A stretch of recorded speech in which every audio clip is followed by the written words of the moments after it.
Hi, I'm Danger Dan Jers, the host and GM of the D&D Real Play podcast, D&D Dark. Join us on Wednesdays for an absurd, over-the-top comedy horror adventure, starring some of history's most infamous monsters. I'm Ben Magnet. I play Mary Frankenstein, our barbarian. I am Daniel Cruz. I am playing Imhotep the Mummy, our cleric. I'm Jordan, and I play Larry Talbot, a lycanthropic warlock. I am Grayson, playing Jack Griffin, the Invisible Man, the party's rogue. I am Aaron. I play the Phantom of the Opera, our bard. For more information, go to dndarkpodcast.com and listen to us anywhere you find podcasts. Listen up, nerds. We're doing pen and paper stuff. The Paladins of Podcast are back. And rolling the dice on new content, upgrades to nothing, and a few missing pages from the rule books. Introducing Joshua Johnson, the man behind... Wait, where did those notes go? Follow Rob and Josh as they navigate the Outer Planes and anywhere in between on the Epic Table Games audio show.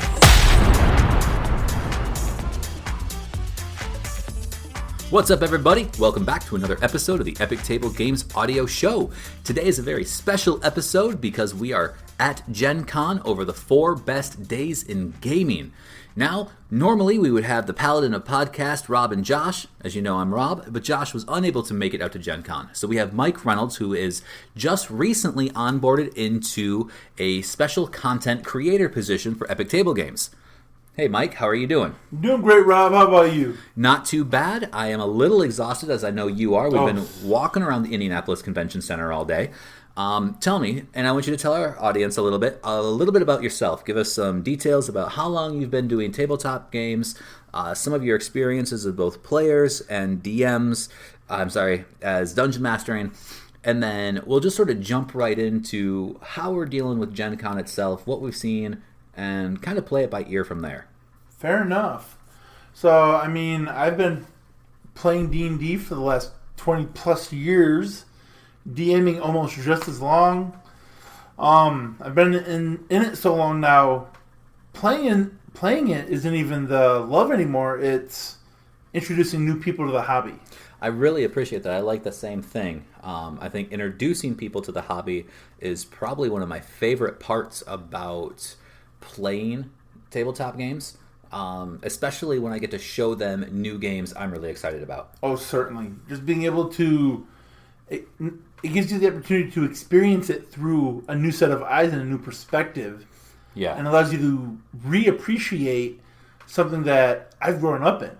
Absolutely. And I think what's also really fun is that people really think about tabletop RPGs as being essentially monotheistic. Wizards of the Coast and Dungeons and Dragons are essentially God in this aspect. But there are so many others out there that are so fun to get people into, and there are so many different ones that fit people's play styles that you don't know about until you meet a new player. Oh, exactly. In fact, even today I had the opportunity of picking up Business Wizards, and I'm still in the process of reading through it, but it's literally a small little pamphlet booklet that's all about comedy and fun. It's not, we have to go kill a bad guy. Wait, so, all right, I know our listeners don't have the advantage of being able to see this book here, but you do have it in your hand. Yes. And you're right. It is probably about a 4x6 book, so the size of a photograph. And we're looking at, maybe 80 pages at the absolute most, probably 43. Not even 80. Yeah, it's like, 43? 76. 70. Oh, I was close with the 80. And I had seen you kind of thumb through the book earlier while we were sitting at the award ceremony this evening, and I actually thought it was more of a book pamphlet book style on successful business management in tabletop RPG publishing. But this is actually a game. Yeah, it's a full-fledged game in a really compact, and I'm sure once I get to play it, I'm going to find that it's very quick to get into as games of this size tend to be. Yeah, that's very true. So it should be great, for, especially as a tool to bring new players in who might be intimidated by the heavy rule set via Pathfinder or D&D. Right. And I like that aspect. And it reminds me very much of something that we got to experience earlier today. And I'd like to be able to talk about it for a few minutes. We happened to sit down in a seminar that was specifically called Controlling the Table in a Positive Way. Yes. Now, Josh and I had kind of talked a little bit about table etiquette, and we talked about how to manage your table. And we call it table management versus table control. And I mentioned to Josh that I really appreciate how he kind of manages and controls his table, because he makes sure he sets up a good flow, his pacing's appropriate, he sets expectations, and where my style is way more freeform, and it bites me in the ass sometimes. In fact, you've actually played in some of my games, and you've seen it firsthand, where if too much is going on at the table that is not game related, I just stop doing anything. And I will let my players meander at the table doing their own thing until they realize we are no longer playing the game. I can definitely attest to being the cause of that on more than one occasion. Sure. But you can also attest, and I can attest for you, that you are also part of the reason that the game always comes back to, guys, shut the hell up, let's get back to game. Yeah, and I mean, ultimately we're there to have fun. Yes. And sometimes that means, okay, we're going to leave the game for a minute and joke around. Right. And a lot of players that I've noticed, I don't know if you are a part of a lot of the same sort of online communities, that, Dungeon Master Society style communities where they're looking for advice, but they really tend to ask questions like, how do you manage the table? How do you do this? Or I want to control the table doing this way. And I think a lot of people kind of forget that when you're getting into it, some people expect a 3 to 4 hour game. Some people expect 6 to 8 hour games. And it doesn't matter how long your gameplay is, you do need to take that break sometimes. Oh, absolutely. And considering I generally don't sit down for a game unless we're playing 8 hours, I definitely can appreciate the fact that if you were playing a straight 8 hours in the game, role-playing, you'd go insane. It'd be nuts. Absolutely. I mean, there are things like crosstalk. You definitely have, after 8 hours, people tend to start to metagame a little bit more. You do get fatigued, you get exhausted. So having fun, you do have to essentially take a step back. 8 hours sitting at the table at a role-playing game that is specifically story-driven, that you are trying hard not to essentially complete, but just have a good time at, to relax. Most people use this as a free time relaxation tool. They enjoy doing it. Yeah. So 8 hours is a full work day. Well, not for us. We work 10 hours, but I mean, yeah. I mean, the fact is 8 hours is a normal person's work day here. 8 hour sessions, in my opinion, as much as I used to love doing them, start to get a little long. I can stretch to 6, but because I am like the forever DM, 8 hours starts to become incredibly mentally exhausting for me. And I can definitely appreciate that. I've seen, especially some newer players who have sat down with me. I'm used to just diving in, and I can handle the multi-hour grind. And especially some newer players, even a fair few experienced, they just can't stay focused that long on something that is that mentally demanding. Right. So the biggest rule that you have said, the biggest one that I have always really been a huge proponent for, and the one that we picked up best and most in the seminar we had, is essentially the biggest thing is have fun. But in order to do that, there was something that our presenter definitely lamented immediately. Our presenter was Curtis Henderson. Yep. He had great energy. Seems like a really fantastic DM. He said that before you even have a session 0, he called it a session -1. And in that session -1, you set the expectations. And I liked that because you are not talking about the characters, you're not talking about backstory, you're not talking about story, you're setting expectation for the game. You know, what kind of game do we want to play? What kind of game do we want to develop? What kind of character, archetype, trope, character trope do you want to portray in this game? What are you looking for or to get out of this? And setting that expectation, it's not something that I would consider mandatory, but it's something that I subconsciously do because I start to compile that information before I pull in another story. And I hate to say that sometimes it feels like it's geared towards newer DMs, but newer DMs like to jump in feet first, and then they're kind of lost without a paddle. Yeah. But on the same note, I've known a lot of DMs, even some that I still play with on occasion, where it's, okay, this is the adventure, this is the setting, this is the campaign, let's go. Right. And hopefully you get lucky and what the players want to do fit in with that. But sometimes it's catastrophic nuclear failure. Absolutely. And usually when you have that sort of situation, when it's a catastrophic failure, it would generally fall on the fact that, A, nobody's really having fun. Yeah. Or it's not fun enough where the game just sort of fizzles out. I mean, a game will fizzle out periodically. It happens to everybody. It's not a huge deal. It's not always because the game's not fun either. No. Like sometimes you lose players because scheduling issues. Sometimes you lose players because it just kind of sucks. It's not for them. And they don't always communicate exactly why they ditch. And as the internet says, as the saying goes, real life happens. Yeah. Sometimes you just can't avoid it. Work gets busy, family commitments. And while we all want to play D&D, it can't be the ultimate thing that our life is dedicated to. As much as we try, you're absolutely right. So I know that we kind of did a lot. And today, so we are recording this at the end of Friday night, and it's going to be released Saturday early afternoon. This keeps it super short time frame, so I might get my days kind of mixed up. I'm going to say today or yesterday, etc. But looking at our schedule, we actually did quite a bit of things, but it doesn't feel like we did a lot.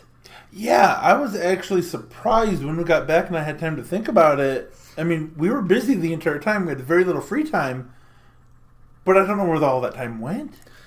And I was thinking, because we mentioned this too, the Indianapolis Convention Center is huge. Oh, that's an understatement. It is huge. And then GenCon itself is equally large plus more. Oh, absolutely. So it takes up the convention center.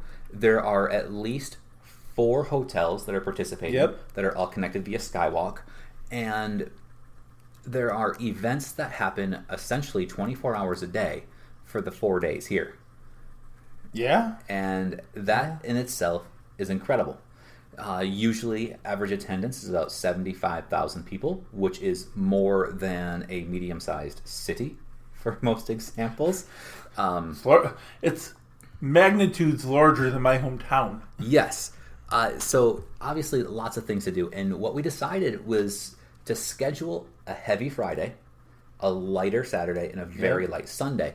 And I thought that it shouldn't be a big deal, and thinking maybe some of our free time really went to the walking commute between events. But realistically, with the way the scheduling works, and this I think is absolutely smart on the organizers' part here, they've been doing it here in Indianapolis for so long that they end all of their events and seminars, etc., about 10 minutes prior to the hour, so that way they have room to kind of clean up, get everything organized for the next setup.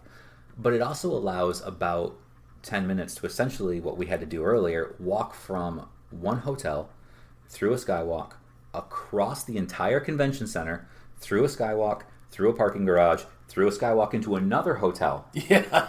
And it only took 10 minutes. Which is actually surprising when you think about it. Yes. Absolutely. You've got the distance, you're doubling up a little bit, you're going through throngs of people. Yes, and you'd think that was incredibly difficult, but honestly, it wasn't super hard. People easily kind of moved out of the way. Yeah.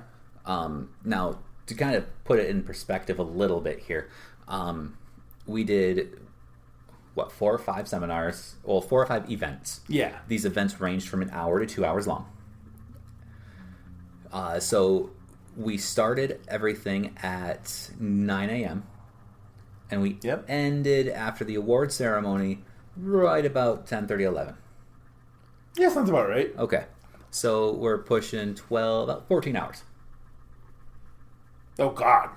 I didn't even think about it was that long. Jeez. Now 14 hours, and we had 7, 1, 2, 3, 4, 5, 6.5 to 7 hours of seminars and events. I still managed to get nearly 13,000 steps. Oof. I know that's incredible. So that's what I'm trying to just sort of give you that perspective of how much walking we still did, even though out of a 14-hour business day, essentially, we were busy for nearly 7 hours. So yeah, 7, 8, 9, 10, 11, 12, 13, 14. Where were the 7 extra hours? Like, what did we do there? I think we deserve a spa day. Absolutely. I could go for... Sorry to derail, but... It's not a problem. I could really go for a deep tissue massage. So fun thing here, I like to tell kind of fun stories, is that, the Emmy Award ceremony was 3 hours. Oh, really? Well, 8 to 9, 9 to 10, 10:30, so 2.5, excuse me. The cocktail... Oh, we were there early, too. Yep, the cocktail party started 2 hours prior, so 6 to 10:30, you're looking at 4.5 hours. So we were actually swamped for 6.5, so actually about 11 hours of 14. Now it puts it in a tighter perspective. Because that sounds better. Because the Emmy Awards ceremony and cocktail party took up the breadth of our evening. With the silent auction, which I absolutely loved, they had a lot of really neat stuff. I decided to bid on a very specific package. Everybody knows that earlier this year we lost our first paladin of podcast, Brandon Tatro, my best friend Potato, who absolutely loved the Power Rangers. And we loved the G.I. Joe idea. And so a lot of the games in this silent auction package were things that I knew he would love. So that was one of the reasons I specifically bid on it at the price I did. I wanted to make sure I had a good shot at getting this. You know what I did not account for, though? Was carrying 7 fucking books. Like 200 miles. Well, they were nice enough to give you a bag to carry it in. They were, and the strap broke, and my shoulders still hurt. And oh my god, I sound like I'm complaining. I am not, because it's freaking awesome. But when we look at that time constraint and that traveling distance and the fact that we need a spa day, it's not like what we did was absolutely hard. In fact, I loved it. The first thing we did in the morning after we got our specific badges here, was a seminar called Back to Pulp. Oh, I loved that. And I know that you had to kind of tell me some of your struggles at first, and I know that a lot of people are not necessarily informed on exactly what pulp is. So in your Google searches, besides recipes, what did you find pulp? Like, describe what you would consider pulp to me based on what you found, and then I'll kind of describe a little bit of what I know pulp as. So, for everyone at home who isn't really aware, I walked into this writing symposium with absolutely no idea what I was walking into. Pulp. I didn't know what pulp was. What are we talking about here? Stuff in orange juice. So, I straight up... We're sitting here waiting for them to start, and I'm Googling it. Excuse me. And it's like, oh, Pulp Fiction. Okay, now I at least have a basis for what's going on. And even then... Pulp Fiction as a category is nothing I had ever really thought about. But as the panel talked, it really started kind of explaining the history, where it came from, where it's going, and where it's at today. I mean, we all grew up on Pulp Fiction. The old detective stories. Marvel's even a bit of an example of pulp, with its serialized characters.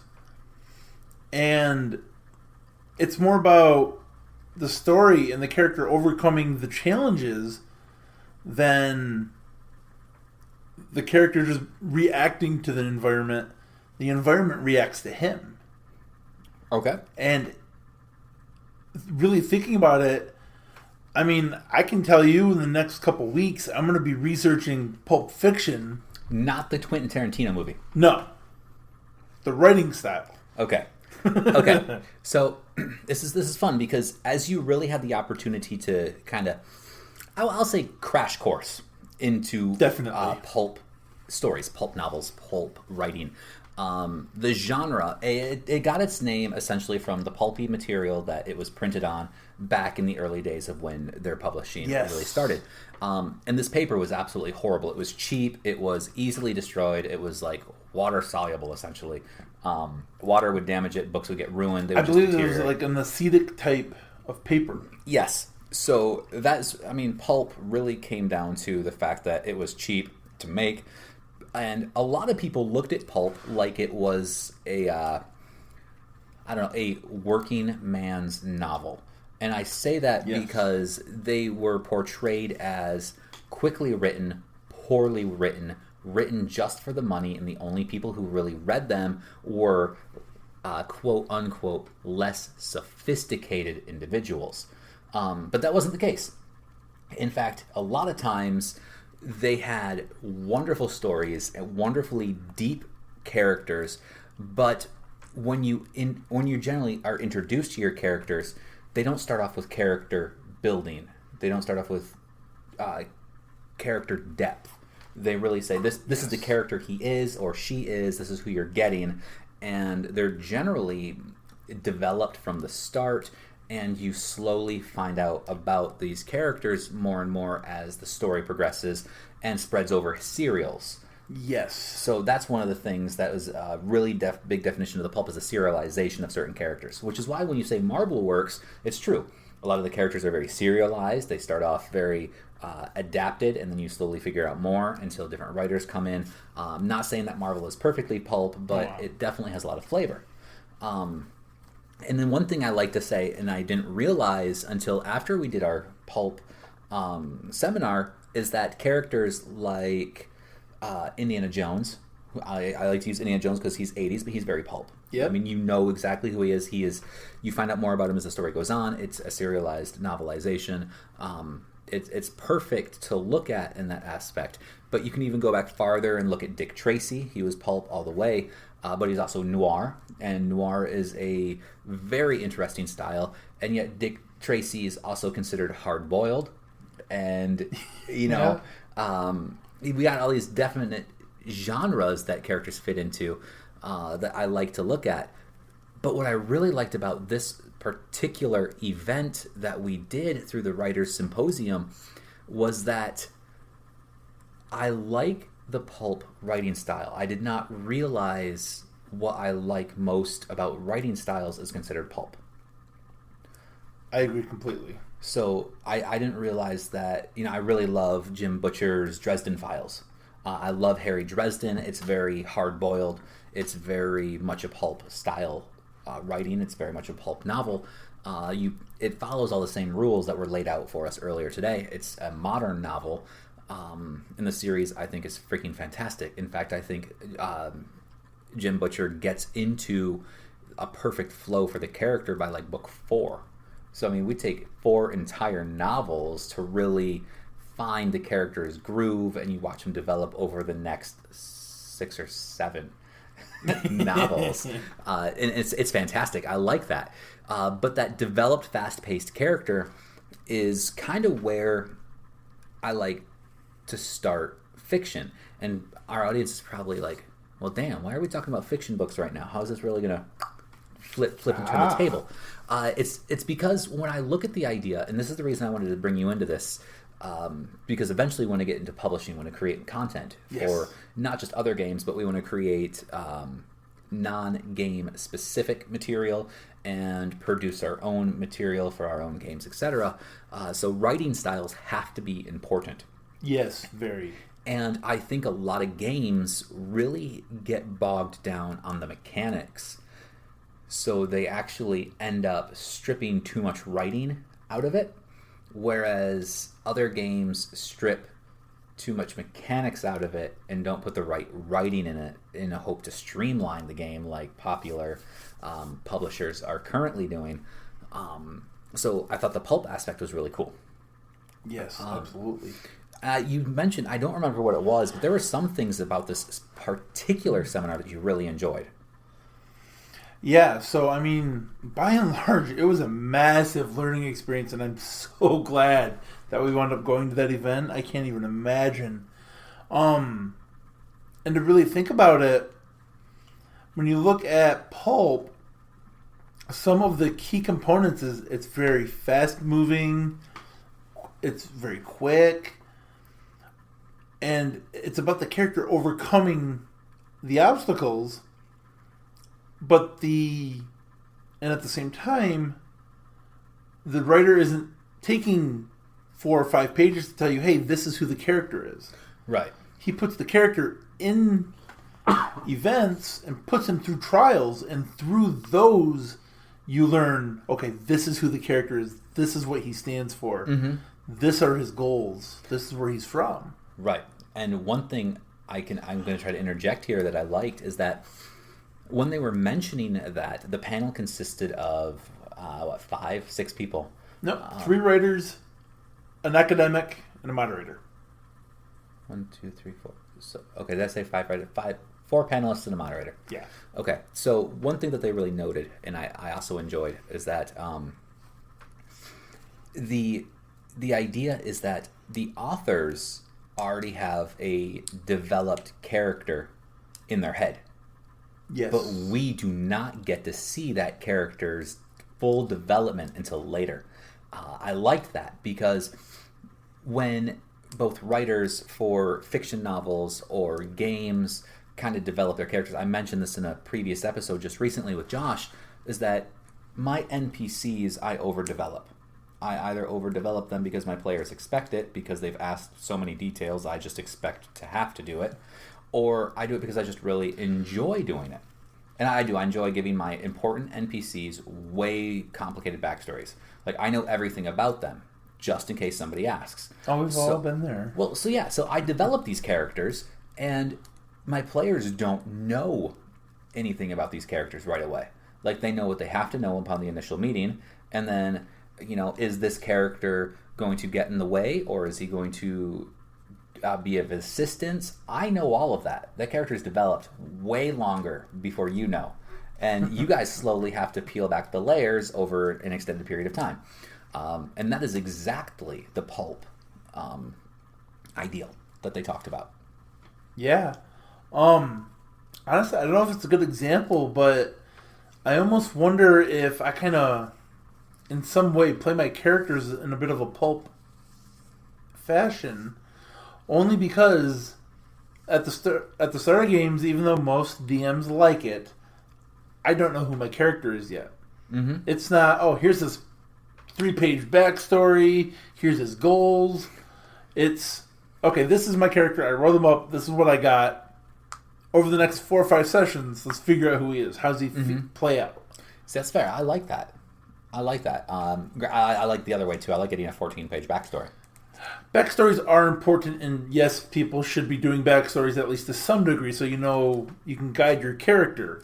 But bullet points of motivation are good enough for me. I can agree with that. I think that comes down to experience, though. The less experience you have, bullet points of motivation can get a little difficult, but it gives people a jumping off point, like, hey, I can integrate your character into our story this way. And I want the audience to really pick up on what I just said. Our story. It's not the DM story. Absolutely. It is not the DM story. I hate that. I hate that us versus them mentality. I really dislike the fact that DMs feel like they should be telling a story that you as a player should feel gracious enough to have the pleasure to enjoy in, because I shall so will it. Exactly. I've seen some DMs. Now, it can work if you have the right players, but some DMs get it in their head. They're there to almost be against the players. Yes, some DMs do that. Now, if that's what the players want, then by all means do it. Hopefully what the players want is a dungeon crawl, because that's where you get that. Yeah, but I've seen DMs who, okay, this is my story, these are my villains, and I'm those villains, so now it's the DM against the players. Mm-hmm. And if that's not what the players are looking for, that DM's going to find his table empty in about 3 sessions at most. I can agree with that. But again, we talk about that session -1. You set your expectations. If you talk to them about what you want to do, you get the players who are on board.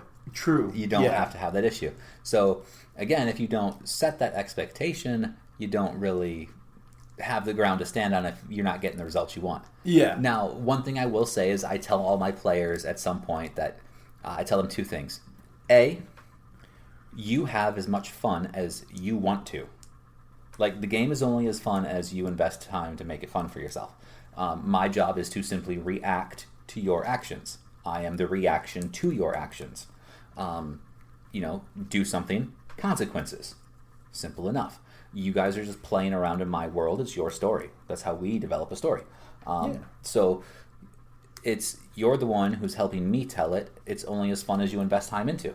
And then I tell everybody that your investment in the game is essentially your own. I can't force you to be more invested. I can't make you be more invested. I can't develop things to create your investment. Your investment has to be desired. It has to be wanted and warranted. You have to want to put effort to be invested in, which again plays into you have as much fun as you want to have. If you don't like the story, make better decisions. If you don't want to make better decisions, don't complain. And invest as much as you want to in order to get the return that you want. Absolutely. And one thing I want to point out too is it's not always players versus DM. Right. Sometimes, and I have absolutely been guilty of this, a player gets it in their head, okay, this is what I'm going to do, to hell with what anyone else wants. Yep. And then, the other players are, we don't want to do that. And the DM's, I'm going to cater to everybody. Next thing you know, you're only doing what maybe one or two people in the party want to do. Mm-hmm. Everybody else is bored out of their damn minds. Now, in those cases, because I think at some point every DM falls into that trap. Oh, absolutely. And I'm not going to say it's a bad thing. Falling into that trap will happen, is going to happen, but I think being able to navigate that complexity is one of the more important aspects of developing better DMing skills. I think I'm going to really bring in Potato here on this case because he did something that I was not familiar with, but he gave it a try, and I really loved how he did this. He ended up going with the party's decision to split up into two different groups. Oof. That's usually a bad thing. Yes. And usually when DMs do this, you have, okay, let me spend a few minutes with these guys, let me spend a few minutes with these guys, and you continue to rotate. Potato actually essentially put us in initiative order, and he went around the table one at a time. So everybody was still interacting as though it was like combat, but it was in a storytelling situation. So how easy was it for you guys in that scenario to be able to keep track of what two separate groups are doing, even though they're acting at the same time? In that case particularly, Potato had the most difficult time keeping track of most of that because he was essentially telling two stories at one time. Our job was just simply pay attention when he was talking to us. And the reason I say that we should have done it that way as we had done is simply because technically if our characters are not involved with the other characters at the time, technically players not knowing means no metagaming. The downside is that what you often see is saying, hey, when my player character gets back to this player character, what does he learn? And then that guy just says, oh, whatever he said before. So yeah. I'm like... And then you have no idea what they said, so, okay, I guess. Right, like the hell of it. Why does it even matter? But yeah, those are all great points, and I loved it. I think that as we're looking through some of this, there are a few things that we can even kind of translate and push into the other few things that we had done yesterday, for when this was secondly now yesterday, which is cool because GenCon is more than just tabletop RPGs, and our interest is a lot bigger than just tabletop RPGs. Oh, Lord, yes. Epic Table Games focuses on tabletop RPGs specifically so we can actually stay laser focused about something. But board games are a big passion of both of ours. Yeah. And we had the opportunity to self-directed learn a game earlier today. And that was from the Board Game Academy, if I remember correctly. The Board Game Play Hall? I don't remember what they called it, to be honest. It was, but I want to say it was sponsored by Board Game Academy. No. It was sponsored by Board Game Geek. They were the ones hosting the event. There we go. So that was awesome.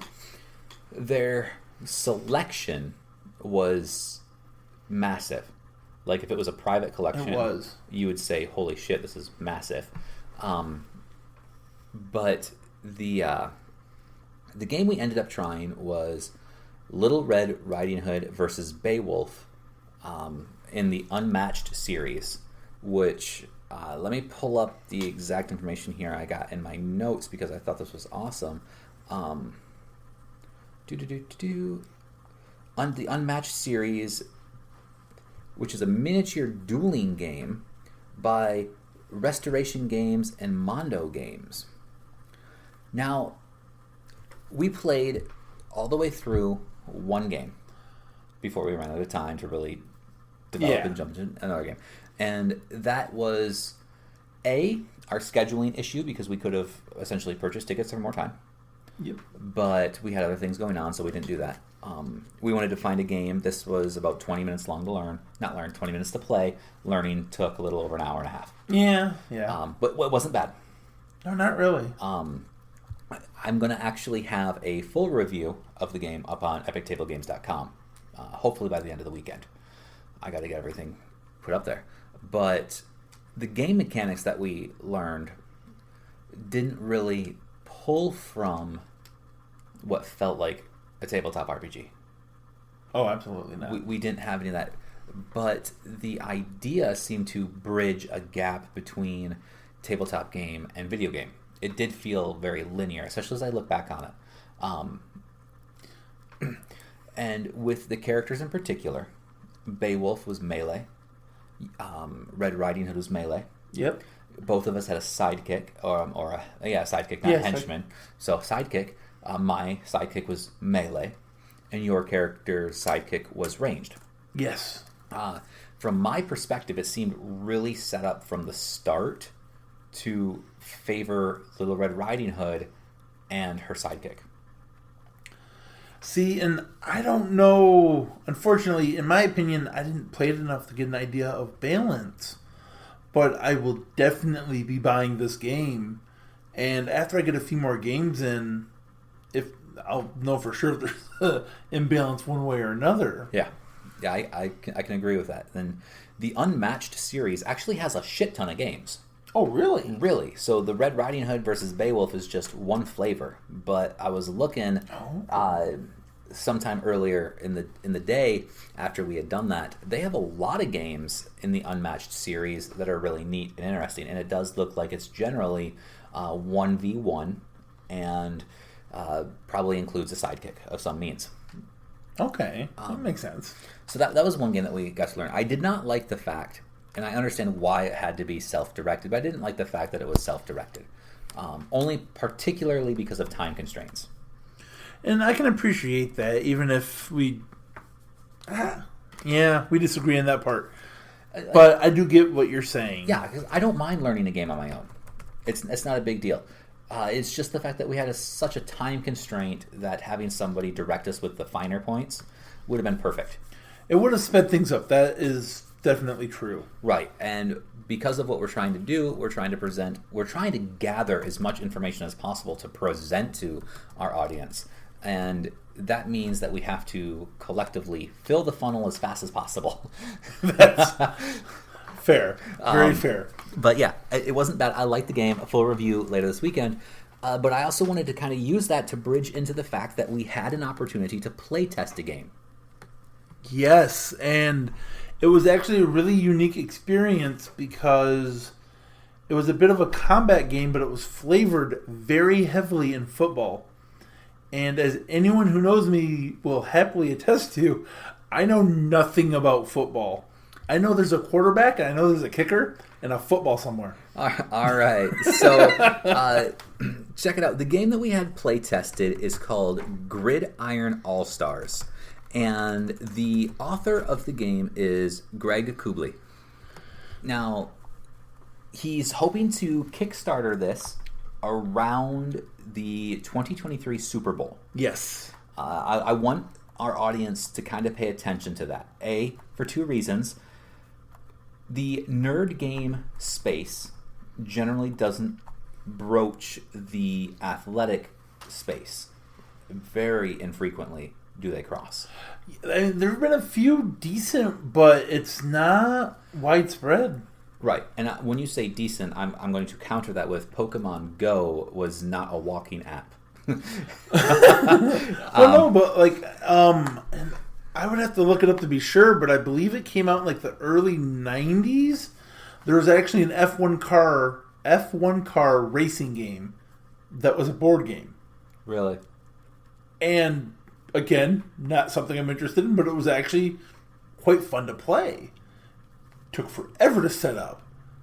I don't even know. I mean, I don't know how. The only thing I could think of is if you set it up like Monopoly and you were all the race car, and you just rolled dice to try to get around the board X amount of times as fast as possible. Well, so there is a track board, and now given it's been a good decade since I've played it, but based on your position and a few other factors will determine the dice you get to roll, which then in turn determines your speed and or movement. Okay, so dice-based game for what you're speaking about, which is different than what we did here with Gridiron All-Stars. That is true. So Gridiron All-Stars has 0 dice, and which worked. What it did work, and what I liked about the game is that the rule mechanics were a little complex to start with. But once you got the flow, it was easy to do, and it started to make a lot of sense. And my favorite thing about doing the play testing is that we got to give feedback directly to the creator. Which was awesome, and I will admit, while I'm definitely a big fan of exploring a game on my own, having the guy who developed the game and who is still developing the game walk you through it step by step does offer a really unique and interesting experience, and you really get to witness the passion for what they're working at. Absolutely agree. And as Greg had helped explain how the game was set up and played, what I found was that for me, it really boxed in the game so you can't mess it up. That is very true. Which yes, I like, because once you realize that the box that you're being put in for this game is so constrained, that is when you can start to feel where it feels the weakest, or see that you really wish there were other mechanics. Yes. And I bring this up because this is not the first time I've had the opportunity to play test something. I've done something very similar beforehand. But what I like to is kind of, I don't want to say homebrew a rule, but I kind of home rule. No, house rule. That's it. There you go. Everybody's been using homebrew lately for everything. I like to house rule certain mechanics if I have to. And being able to tell Greg that, hey, there's terminology that we use in this, and real football, real mechanics, real rules in football. Like in the game, if you tackle the receiver while he has the football, it's considered a fumble, unless you have a way to power up your position and move, which is easy to do. But the fumble just sort of ends that current round for the offensive player. Excuse me. I would like the ability to see a fumble mechanic. So when you get your offensive or defensive card, I think it would be really neat if there was also a offensive play if you turned over mid-round. Like if you fumbled and then I could recover the ball and then run until tackled or scored, that'd be fantastic. There should definitely be a fumble mechanic. I agree completely. The only thing you would have to be careful of is you could accidentally add a lot of time to the game and not for a lot of gain. Because if you fumble it, you get it almost to my side, I get it away from you, I bring it back to your side, and we just back and forth. Right. So I definitely see that the case for that in particular can really add time to the game, and it can take away from the game overall, which I like. Yeah. That you point that out. I also like the fact that, as you have said, you're not a big football flavor guy. Not in the remotely. And one thing that I mentioned is that the mechanics to this game in particular, the way the game itself is set up in particular, it could actually be a very small skirmish game. Yeah. So you could very easily strip away the idea of football, and you could replace it with just about any sort of melee and ranged weapons. Oh, easily you could reflavor this. Absolutely. And I think that Greg's position in the game is super smart. I think that he's got a great head on his shoulders. He's definitely impassioned by his project. Oh, God, yes. And I dig that for sure. And then the fact that if he wants to continue to branch out, or if this flavor is not particularly successful, because you're right, a lot of the culture that surrounds our fandoms and hobbies don't always include sports. He could easily swap out flavors. Yes. I will say, even though obviously football's nowhere near ever going to be my thing, once he gets the final rule set and the game released, it could actually be used as, hey, you like football? Come play this board game with me. Yeah, I could definitely check it out and use it as like a gateway to kind of sucker them in almost to this amazing world we've got. Absolutely. And I could see that being kind of, like you said, a gateway to bring more athletic individuals into kind of the gaming world a little bit more that's not video game based. And what I also like about the timing of that in particular is something we've talked about, and something so many of us have talked about before, is that right now everybody has been using the word resurgence of certain aspects. Yes. And I don't think it's as much of a resurgence. I think it's a lot of acceptance for tabletop gaming communities, particularly because of things such as Stranger Things. I don't remember what football team it was that came out and said that they use Settlers of Catan as a team-building exercise. Celebrities have come out and said, yo, I play D&D on the regular. I'm really, really happy with it.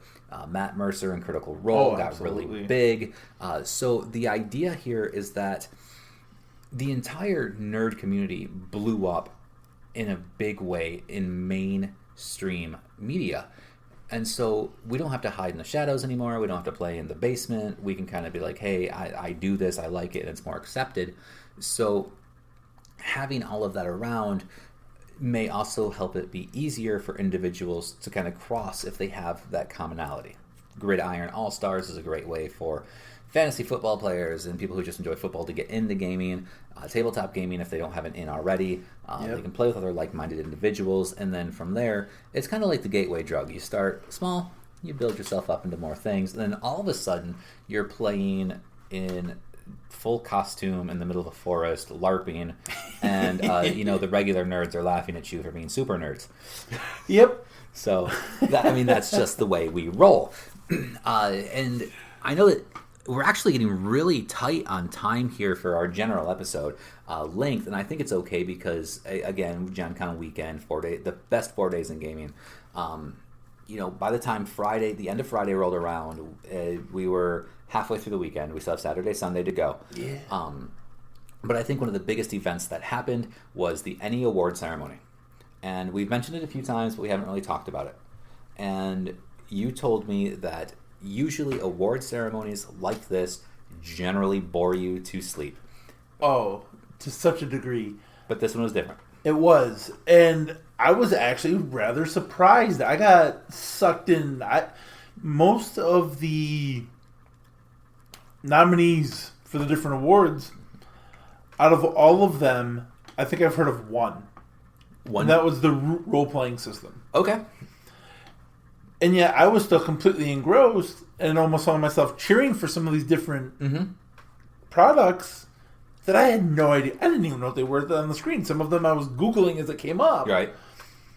And the reason because it just shined a light in such a massive way on the level of community that surrounds board games and tabletop RPGs and card games, and just it's not all your Wizards of the Coast and hey, we're in this for the money. I mean, yeah, okay. everybody's hoping to turn this into a job and make their money. Right. But it's a true deep love, not only for what they're working on, but an appreciation of the passion that their contemporaries are working on. And all these different projects that people are coming together to do, sometimes spanning countries. Sometimes, yeah. And the amount of passion and heart and community that can go into these projects, it's mind-blowing. It just is. It is. It is. And excuse me, one thing that I really enjoy, and one thing that I keep going back and forth on, I flip-flop on this one, is that the Ennies allow us to really highlight a lot of fantastic games that don't come from essentially the big two. They don't come from Paizo. They don't come from Wizards of the Coast. So that allows us to see smaller publisher games. I really love the indie game market. Yes. A lot of really weird things come out of the indie market, a lot of neat things, a lot of fast-paced things that you don't get to see. And I like the Ennies for really being able to portray a lot of that. But the thing that I flip-flop on is that you also notice that sometimes larger publishers are also included. So it's not just indie projects. It's essentially larger companies that are still going for the awards. And I like I said, I flip-flop on that. Like, I like it because sometimes these publishers are publishing the independent person's project for the independent person themselves. Sometimes it's an in-house design thing. And when you look at that, you're like, they're still, they're a large company, but they're not an indie developer anymore. So that's a fair point, and I honestly don't remember the name, but I know who you're talking about. And from what they had said on stage, they started as a 3-man team, and I think now they're up to, I think it was 65 people. Right. Now, by no means is that a small team. Right. But at the same time, this isn't a case of, hey, we're a multi-million-year company. Right. We started as a small, passionate team, and we managed to do so well that we grew into to a mid-sized team, honestly, with the amount of work that can go into these projects. Yeah. And yeah, I guess there can be a bit of a question on if at what point is too large to really be indie anymore. Right. But to be fair, at the same time, fans had nominated Wizards of the Coast themselves as one of the best game publishers. Yes.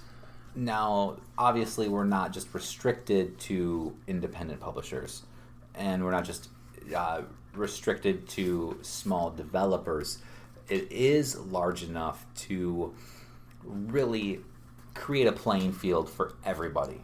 And what I liked is that obviously the judges have say, the fans have say, they vote, etc. And truthfully, submission for the Ennie Awards for 2023 starts tomorrow. Really? That soon? Yes. It's like the day after the Ennie Awards. Submissions open up. That's if I remember correctly. It's late currently, and so I may not have the perfect time schedule, but if I remember correctly, it opens up almost immediately. And I think it closes around from March, April, May, June, July, and then you have like 3 months of voting, I think. Something I looked it up a few weeks ago trying to get it down because I wanted to make sure I knew what I was talking about. But as it's so late, I'm starting to feel that kind of brain fog. But yeah, what I wanted to definitely mention here, you've mentioned Root. Yep. Which did come out of the Ennie Awards with the silver medal, the second place silver award for best game. Yes. Best publication, best produced game. And then number 1 was Thirsty Sword Lesbians. And then product of the year was Thirsty Sword Lesbians. Yes, they, I think, wound up even taking the final, product, kind of the biggest product of the year. And I have talked about both Root and Thirsty Sword Lesbians a little bit in the previous episodes that we've done. And if anybody remembers the Thirsty Sword Lesbians comment, it is exactly what I wanted it to be. It was completely over the top in the right ways. You know, it was incredible. And it was the kind of game that I picked it up and I said, this is going to be the kind of game that is a game of the year. It's going to be a product of the year game. You did. We actually talked about that on the way up. We did. And I was looking at it. I mean, everything from the artwork to how it was worded to the style. I'm not even going to say it's because of the content. We look at the world today, and somebody could say, well, it's just woke media. They're pandering to a specific community. And while the gaming community, LGBTQ plus community, is super open and super accepted in the gaming community as a whole, this is not pandering. It is not. It's not money grabbing. It's literally a book of representation that does not feel forced. It feels 100% natural, and the game is really badass. Like it's actually one of my favorite flavors. It's everything that you want to do to the absolute extreme in all the best ways. And so as product of the year, I think it's really deserving. I also like Root. And Root is a game that's based off of a board game, which sounds kind of funny when you word it that way, but it started that way. And I love the concept, I love the art, I love the flavor. It's fun. Both games I picked up before I knew that they were Any Award nominees for Any Award. And not the Any Award, before I knew that they were in submission for any possible award. Gotta love the wordplay there. Right. So I mean, it's one of those things. And what I also think is funny is that because I purchased the books prior to their awards, mine will never have the Any Award Product of the Year sticker and whatnot. So it's kind of like a little badge of honor of like, hey, I love these games first. Smug. But yeah, there were other games that really looked cool and really made sense. I think that some of them were absolutely phenomenal. Colossal kept showing up, and that was by an individual single publisher for a solo play adventure. Yeah, you don't see a lot of good ones of those. No, and what's really funny is that in older editions of D&D, a lot of people wrote solo adventures or DM plus 2 adventures and whatnot. And it was incredible because you think of it as a group game. And I've noticed quite a bit, people are like, how do I run a game for 2 people? And my first thought is, don't you have any friends? But but truthfully, sometimes you don't have everybody who's interested, and I should not be like, oh yeah, this guy doesn't have any friends. Truthfully, I'm like, shit, if I had just 2 players, that would almost be pretty badass. You know, if you've got 2 players, especially who are like coherent in what they want to do, nothing holds you back. It's amazing. Right, it's like a buddy cop movie too. Kevin Hart. Oh, absolutely. You can have so much fun. It is. It's one of those things.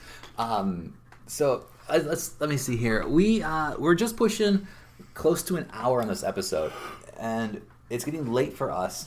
What I'd like to do is just kind of wrap it up here now. We still have 2 days, so maybe we can get another full episode out before the end of the weekend. Oh, I don't see why not. Let's shoot for that, so you guys will definitely, hopefully, get that bonus episode. And we got things that we want to put on the website that we're hopefully going to be able to stretch by the end of the weekend. You know, we got some downtime. Things kind of closed down a little early. I'm expecting the convention to be way busier tomorrow. And then we can actually give a full opinion tomorrow because we know Sunday will be a light day. Everything closes up early. We have 2 events, and just to kind of close out our weekend before our drive home. Yep.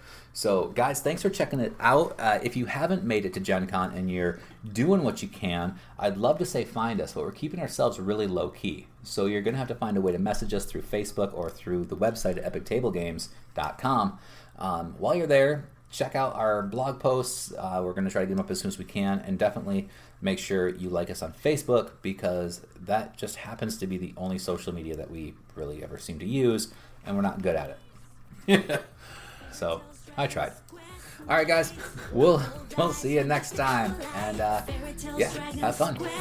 Good night. Roll dice, fantastical life. Make way for the paladins. Make way for the paladins. Epic table games. Make way for the paladins. Make way for the paladins. Epic Table Games.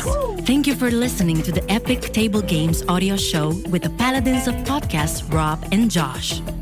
Until next time, stay in touch on Facebook at Epic Table Games and online at epictablegames.com.